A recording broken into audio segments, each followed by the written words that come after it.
पढ़ाना चाहते हैं, पैसा है नहीं, कहाँ से लाएं पैसा।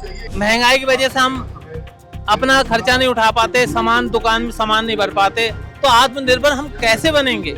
लेकिन यहाँ तो अरविंद केजरीवाल कहते हैं ना कि बच्चा अगर बड़ा हो जाए तो उसकी पढ़ाई लिखाई का जिम्मा हमारा है, हम लोन दिलवाते हैं, तो लोन आपको नहीं मिल रहा है। आप मेरा नंबर ले लीजिए और मेरी लड़की का भी नंबर ले लीजिए, बैंक के वो स्कूल का सर्टिफिकेट ले लीजिए, अगर वो ये बात कहते हैं तो आप मेरा करवा दीजिए। तो अभी हम लोग शहादरा इलाके में हैं। यहाँ पर भारतीय जनता पार्टी के जो उम्मीदवार हैं नॉर्थ ईस्ट दिल्ली से मनोज तिवारी, उनका कार्यक्रम होने वाला है। अभी भाषण चल रहा है, आप देख रहे हैं।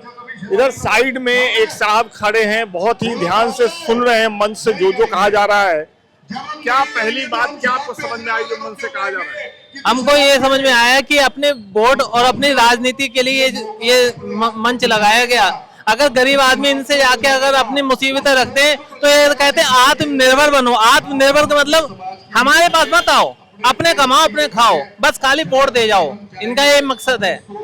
अगर हमें अभी जाके कहेंगे या तो पुलिस वाले बंद कर देंगे मुझे उठा के, या फिर ये कह देंगे ये उड़दंगी है बीच में। इसलिए सबकी सुनो और अपना जैसा मर्जी अपना जीवन व्यतीत करो। लेकिन सुनते सुनते आपके अंदर से एक बात निकली। बात ये निकली है कि आम आदमी जो चाहे कोई सी भी सरकार आए, आम आदमी के लिए वो कभी सार्थक उपाय कर ही नहीं पाता है। क्या दिक्कत हो रही है आपको? कितने लोग हैं आपके परिवार में? हमारे परिवार में बहन बेटी है।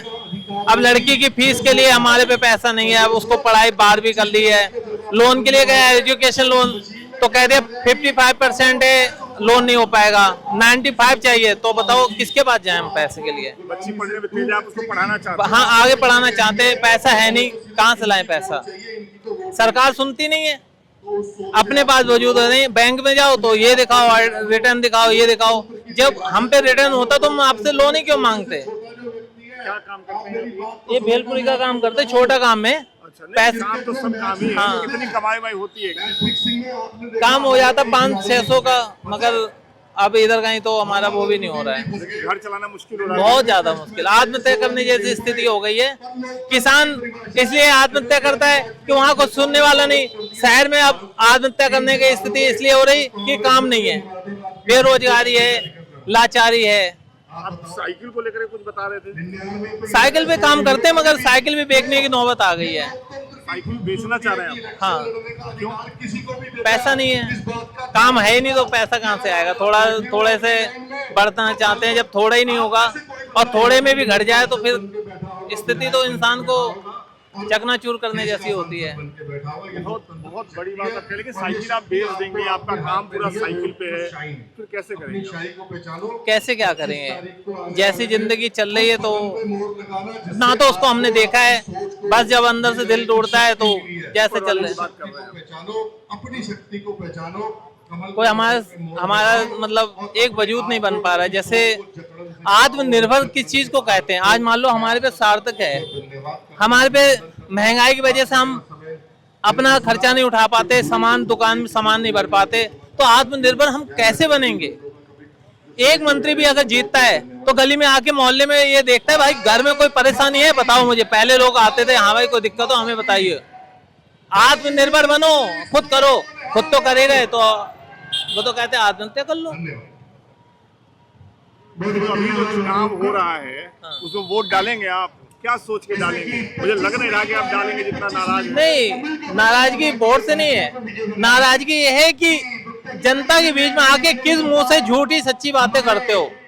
वो कहते हैं हम करते हैं, वो कहते हैं हम करते हैं। और किसी भी नेता के दफ्तर में चले जाओ, हम ये नहीं कि बीजेपी वाले बुरे हैं, किसी भी दफ्तर में चले जाओ वो ये नहीं कहते कि इसको सुधारना चाहिए। ये देश में जो गरीबी नाम का कीड़ा है, जैसे पोलियो की ड्रॉप दी जाती है ना, पोलियो खत्म, ऐसी गरीबी के लिए हर महीने गरीब आदमी को पेंशन देनी चाहिए ताकि हम नहीं, आने वाली जो 20 साल है वो हमारे बच्चे, हमारे रिश्तेदार वो हमारे से लेवल में सही रहें। देखिए ये कह रहे हैं, आपका नाम मैं नहीं पूछ पाया। अवनेश जो कह रहे हैं भेलपुरी का काम करते हैं, यहाँ सभा होने वाली है, ये पार्टी पॉलिटिक्स से ऊपर की बात कह रहे हैं। ये कह रहे हैं कि एक आदमी के लिए अपना घर चलाना मुश्किल हो रहा है और बिटिया की पढ़ाई के लिए ये साइकिल बेचना चाह रहे थे। लेकिन मुझे ये बताइए कि साइकिल बेच करके कितना कुछ आ जाएगा कि आप अपनी बच्ची को पढ़ा पाएंगे घर से?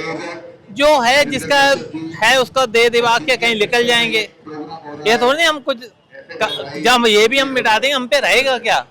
हम जैसे फुटपाथ का कम से कम पन्नी बीनने वाले, फुटपाथ पे सोने वाले, चोर चक्के क्या है वही होते हैं। उनको सहायता, आर्थिक सहायता, जैसे नशा मुक्ति केंद्र में नशा के लिए उसको सीमित किया जाता ना, ऐसी गरीबी के लिए एक सीमित सभा होनी चाहिए, जिससे हमारे जैसे पोलियो हमारे जैसे जड़ से खत्म कर दिए ना कि 2 बूंद ड्रॉप बच्चों को देने चाहिए। ऐसी जो जैसे पोलियो को खत्म किया गया, ड्रॉप पिला के गरीबी को खत्म किया जा सकता है अगर नेता चाहे तो। हाँ, आप ये कह रहे हैं हर एक घर में एक लिमिट हो जाइए। अब जैसे वो राहुल गांधी जी कह रहे हैं कि 1 लाख गरीबी रेखा, अब आप उनसे पूछिए 1 लाख का गरीबी रेखा का किसका कार्ड बना हुआ है पूरी दिल्ली में? हमारे तो है नहीं, तो हमें क्या मिलेगा? गरीबी रेखा का कार्ड नहीं है। अब बनवाने जाओ तो वो कहते हैं स्कीम ही नहीं है कोई, कैसे बनेगा?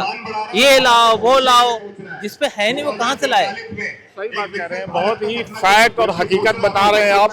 बहुत बहुत शुक्रिया। हम तो आपसे बात कर सकते हैं, आपकी बात को आगे पहुंचा सकते हैं। सुन के मुझे बुरा लग रहा है, मेरे पास कोई जवाब नहीं है इनके सवाल का। लेकिन यहाँ तो अरविंद केजरीवाल कहते हैं ना कि बच्चा अगर बड़ा हो जाए तो उसकी पढ़ाई लिखाई का जिम्मा हमारा है, हम लोन दिलवाते हैं। तो लोन आपको नहीं मिल रहा है? आप मेरा नंबर ले लीजिए और मेरे लड़की का भी नंबर ले लीजिए, बैंक के वो स्कूल का सर्टिफिकेट ले लीजिए।